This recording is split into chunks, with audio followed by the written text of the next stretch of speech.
City of Gainesville conducts prescribed burning for ecological restoration. We also conduct burns for wildlife management purposes, and we do it for wildland fire hazardous fuel reduction. Every year we have a habitat management goal planning process. We sit down at the table and decide which areas are in need of fire the most, and then from there we determine the fire return interval, which is the technical term for how often does fire need to be put into this area.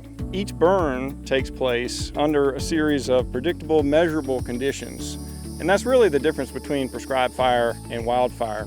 We're applying fire to the landscape in a way that's predictable, that are under specific weather conditions and other different factors that we take into account. A good burn day for us is about 3 to 5 days of planning that goes into the process. Sometimes we're burning around homes and businesses and busy roads. There are a number of ways we notify the community. We do it via email. We also do it via our goal planning process, which takes place at our Nature Centers Commission meeting each year.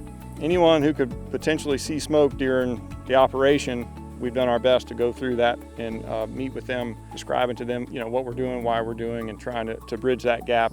Every burn has 4 different operational phases that we go through. There's planning and evaluation, and then the actual ignition and holding, which is the live fire activities that are going on during the day. And then there's mop up, which is extinguishing the flames and all the smoldering, anything that could potentially be a problem. And then declaring the fire out, which may take place up to a week or 2 afterwards, depending on when we no longer believe combustion to be occurring.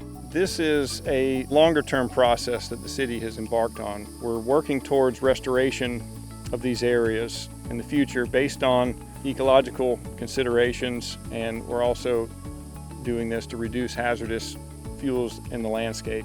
We have a great team. We have great support from our leadership staff, and I'm really optimistic about the future.